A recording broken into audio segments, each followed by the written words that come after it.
Hey guys, welcome back to the Warhammer Tacticus, and in today's video we're going to speak about updated tier list which has been made in April. So before we get started, I just want to mention two things. So the first one is that I made this tier list with the IGAP, so he is the CEO leader of the Panzerfahrers, so the second, the most powerful guild in the game.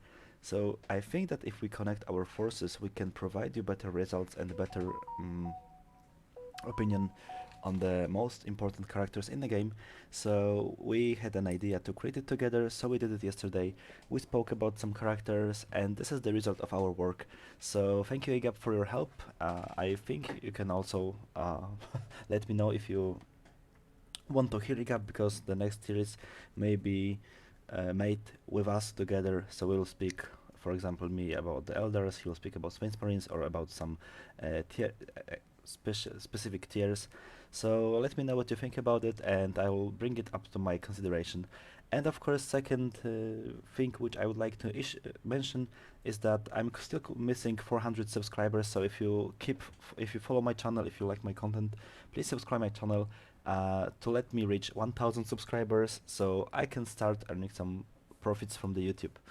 So I'll get started. I think we just made a beginning. Very quickly. So speaking about the Emperor tier, so this S plus tier, we got the conclusion that the Eldron is #1 character in the game. Eldron mostly about his passive ability, which buffs, which increase the damage dealt to the enemies. So this is extremely useful on the guild raids. But Eldron is a very good character for the campaign, since you will be forced to unlock 1000 Suns, so Eldron is good for campaigns. Eldron is good for the legendary events. This character is basically good for at least decent for all of the game modes, at least good, I would say. So this is the reason why the Eldron is on the #1 position on the S plus tier. So the importance that Eldron is on the left side and not on the right side, it's also important. So we just make the most important thing from the left to the right, and so Eldron is the best character in the game right now. Going forward, we have Maugan Ra, which has common passive ability to the Eldron. It works slightly different, but adjacent friendly units deal extra damage, and if these units are Imperial, they deal another extra damage. So having Marnos Kalgar and Eldron upgraded highly is one of the biggest requirements right now in the game, since they will provide you a lot of bonus, a lot of profits. The character quests from the Marines.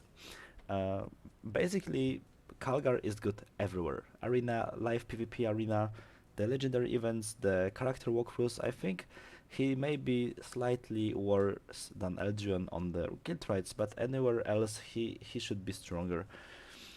Going forward, we have the Bellator. Bellator got from the B tier up to the S plus tier following the IGAP advice, because he mentioned that Bellator has 6 hits and Eldron bonus add this extra damage to every hit. So it means that if you have Bellator on the battlefield, he will get 6 times buffed, so he will make 6 times extra damage, which is right now 499. So the amount of hits also matters. So imagine you can use the Bellator ability on the after second round, so you can summon 2 or 3 Assault Marines, and later you can connect it with Anshi, who provides you using the same ability of the character. So you can twice summon Bellators, so they will deal about 36 or even more hits, and each of these hits will be empowered by the buff from the Eldron or the Marnos Kalgar. So this is why the Bellator is on the S plus tier. He's also a flying unit, and he's got a lot of armor, so people often use him on the live PvP arena. He will be good choice for the legendary events. So this is why the Bellator is moved from the B tier right to the Emperor tier, so S plus tier. Going forward, we have the Maugan Ra. So I think it's the best Elder in the game. Maugan Ra has huge DPS.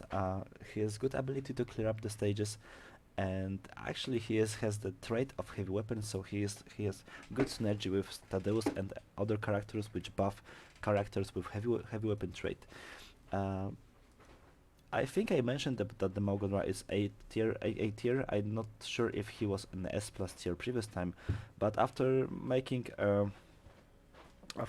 after speaking about what can he do and what if he's worth on the guild rights, we decided to put him on the S plus tier following Agap advice. Going forward, we have the Celestine. I think I'm one of the biggest fan of the Celestine, since Celestine is a very powerful character which is very hard to be taken down, especially in guild raids. So Celestine is the character which can reach every hex on the map since second round, and this character summons always the Gemini Superior before she will take any damage, although she is very good of taking down the weak characters with like Psychers, like characters like Thaddeus. She is very good to take down Overwatch characters, so I think that Celestine is also very useful if you don't have some of the characters from above, so if you don't have Marnos Kalgar, if you don't have Anshi, maybe High Marshal Hebrecht, I think the Celestine is worth upgrading. She is useful on the most of the modes in the game right now. Going forward, we can hit to the High Marshal Helbracht. This character is extremely good against Psychers, but anyway, if you manage to upgrade him high, he has a lot. It's been told to me that he has huge DPS and he's very tough to kill. So High Marshal Helbracht goes back from the A tier up to the S plus tier, since this character is very powerful and very helpful on the guild raids. You can use this guy probably on the Mortarion, you can use this guy on the Tyrannid boss.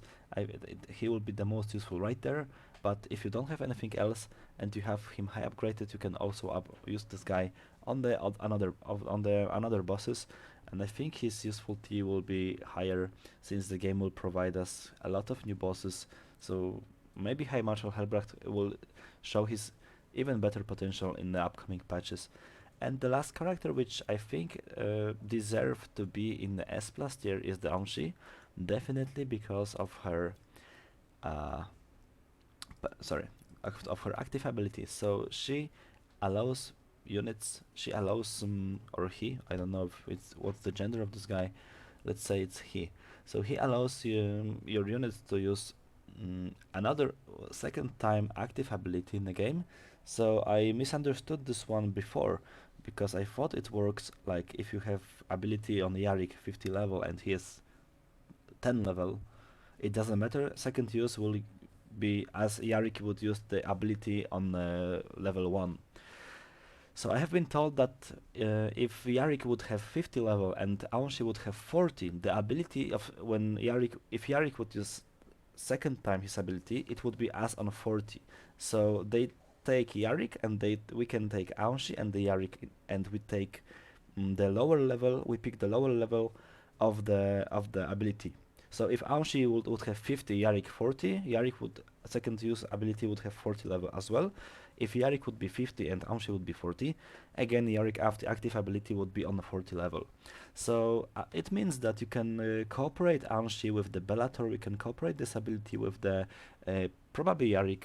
You can actually use you have many options to use this ability, active ability. It will mostly work with the summoners, but it doesn't have to. So maybe you can use it with Rivas. With many characters it will bring good results. Right now we are struggling on that on guild raids. You have only 5 or 6 rounds to take down the enemy boss. So the characters which are stronger every round suffer because they cannot show their full potential, like Anupet or like Bellator. Yeah, you have to decide. So you should be able to use after 5 rounds with Bellator. You can summon 5 guys, but on the 5th round you will have only 1 left to fight the boss. So now you have to choose what you want to do. And Anshi is this kind of character which solves this problem.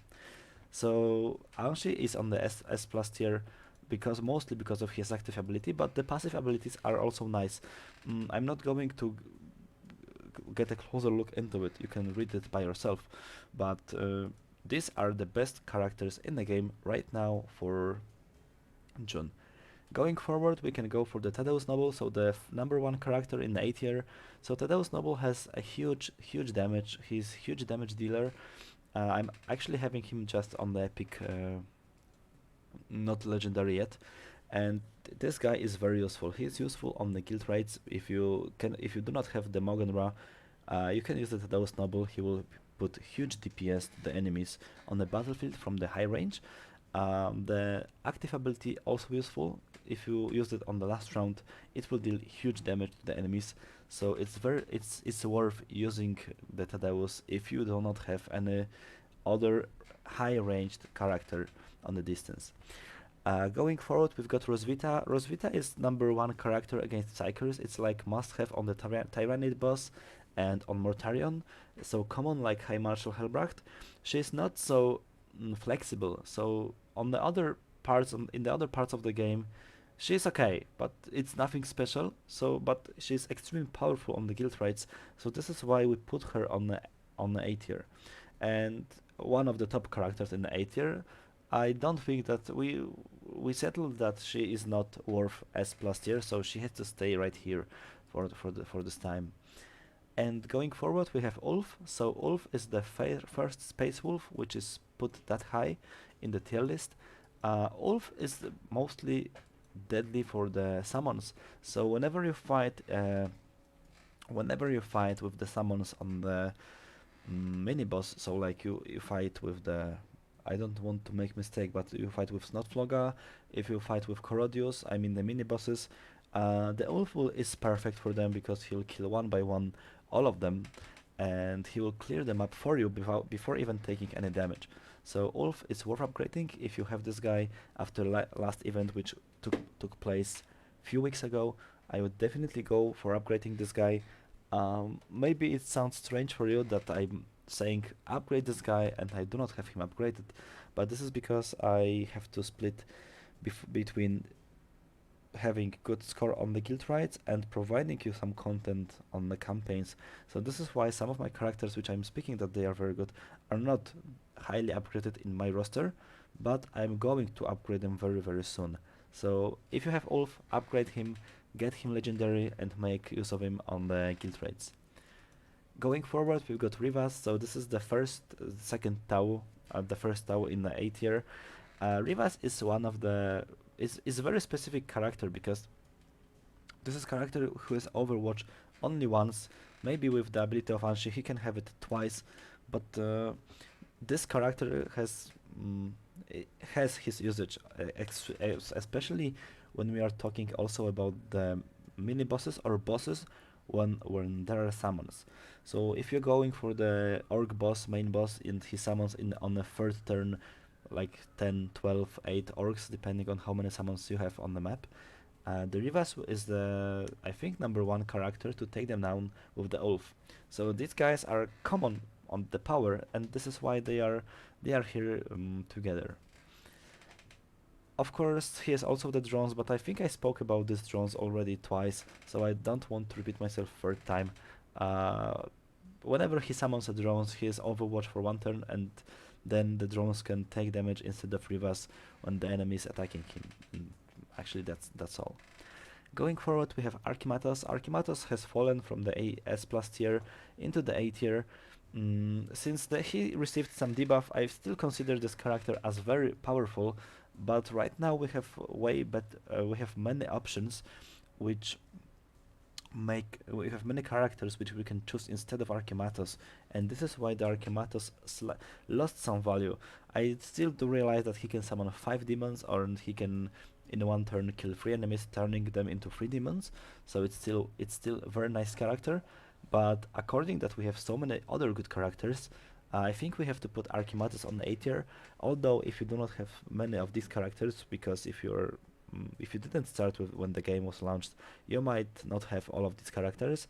I think investing in Archimatos is still worth a try, especially if you can combine him with Yarick. So if the guild raid boss will kill his summons, Yarick can summon us 5 new guardsmen instead of 2.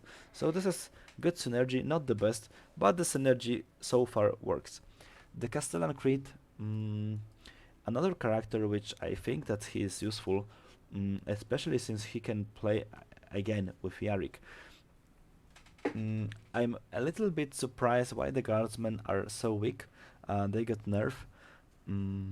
Because before, if you would combine Castellan Creed, Yarick, and Anshi, the damage which the guardsmen would deal would be huge, because Yarick can summon 5 guardsmen, then Castellan Creed can summon 2 guardsmen and make all the units within 2 hexes to take 1 more turn. So it's already 5 plus 7, so it's 12 attacks by the guardsman, and then you can get Anshi for the Yarick, and so he can summon again 5 guardsmen. So this is 12 attacks by the guardsman and map full of the guardsmen, which are of fine. So you would have to buff them, but this is the combo which you can make.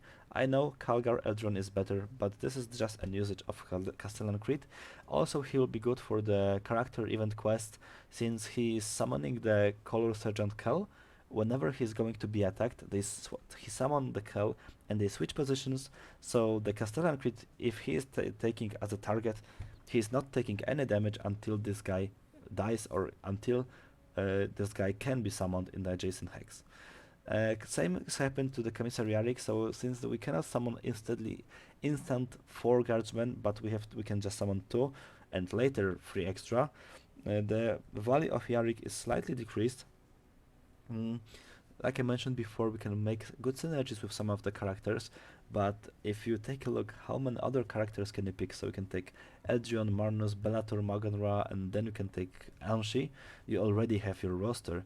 So, and these choices will be better than the Commissariaric. So Commissariaric is still very good on the character event quest, on the legendary events, even on the live PvP arena. He is good everywhere, but we have some better characters, and this is why we put Yarick on the A tier. You might disagree, but I think it's a good choice. Okay, going forward, we've got Angrax. Angrax reached the A tier just because we have legendary event and he's got Terminator suit, so it means the first trait means that the first hit each turn against this character deals minus 75% damage. Hits dealing physic damage or direct damage are excluded. So the Angrax value get increased hugely because of the passive abilities. So if you put him on the spawn and the enemy units from the legendary events will spawn next to him and try to move, if you have him on this level, he will probably clear out the 8 or 9 levels by himself alone. So if you want to upgrade Angrax, I think that's a good choice. You have to remember that you also need Angrax to play through the campaign of the Fall of Cadia and Fall of Cadia Elite. So I think that bringing Angrax that high and even higher is definitely worth, and I think you should go for it if you have him. Later we've got Isabella. So Isabella is actually the most powerful healer, the Imperial healer in the game. Even though the Inchus got buff, the Isabella is still number 1. So she's constantly healing the allied units. She can revive the Imperial unit, and she can heal with his active. Instead of attacking, she can also heal the character. So this amount of healing is super good. I saw that people take her on the guild rights and didn't pick her on the guild right never before because she is not that high upgraded in my roster. But she is definitely a very good character for the legendary events, same as Angrax. So this is why she is right now on the A tier, and I don't think that she will be lower for many next months. Going forward, we have Anupet. Anupet is right now the most powerful Necron character in the game. I think they are with the Alepnol they are common positioned, but Alepnol slightly lost his worth, so this is why he is lower. So the Anupet, we are looking forward to see the connection Anupet with Daunshi. So whenever you can, every round which begins is empowering Anupet active ability. So after first round he can summon 2 guys, 2 Necron warriors. After 3 rounds he can summon 3 or 4 Necron warriors. So so the first round he can summon 1, the second 2, the third 3, the fourth 4, and so on up to 6. So he can put the Necrons all around him, all adjacent hexes. So the Anshi can provide him use this ability twice, so we can have 12 Necron warriors, but like I mentioned, 12 Necron warriors will be spawned on the legendary event. On the guild right bosses it might not work so well. So we put Anopet on the A tier. He were in use. People used him more often in the early phases of the game. Right now, they use him way more seldom, so he's on the A tier. And we have some characters left. So the first one is Nassau's Rodbone. This is the Chaos healer. I wasn't convinced to the Death Guard since they have very small range of movement, but actually his ability can.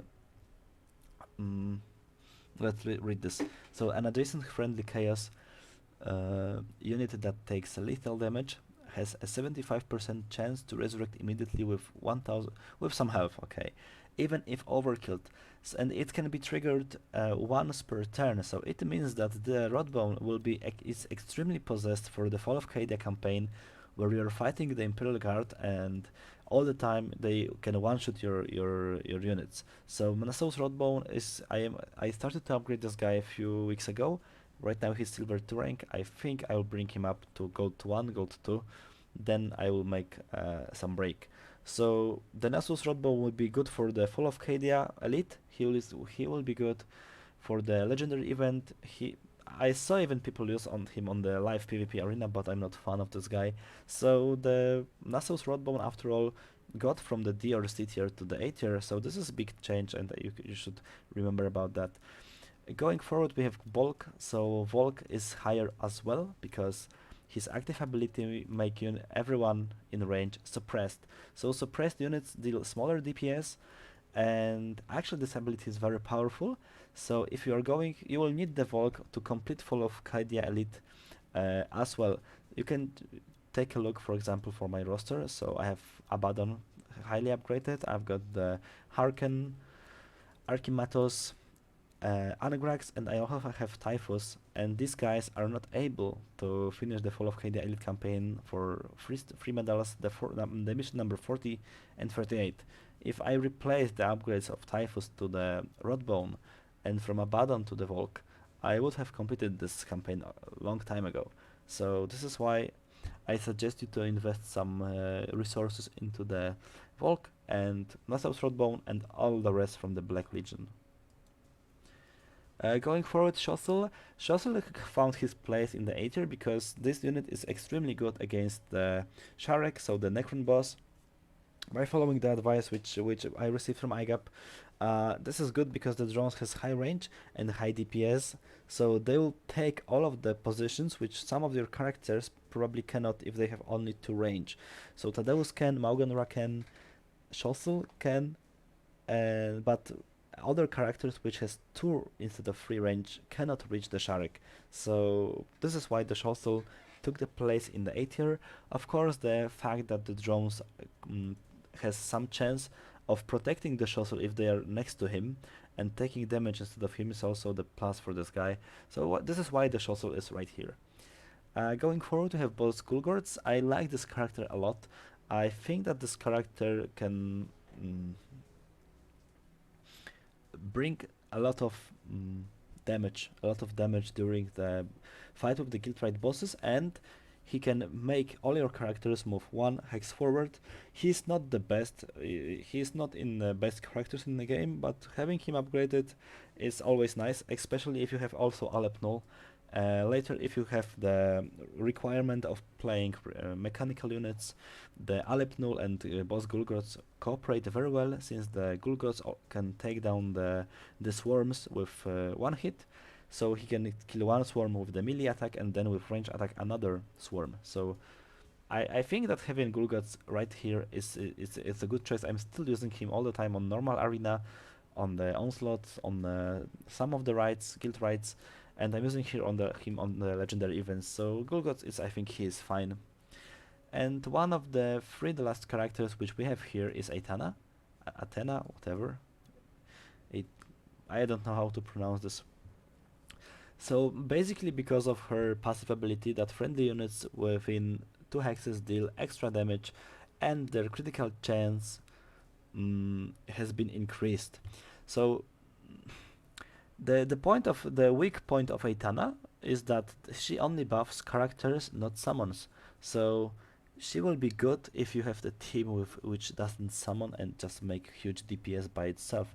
But if you have the team of summoners, she will be useless for you for some time.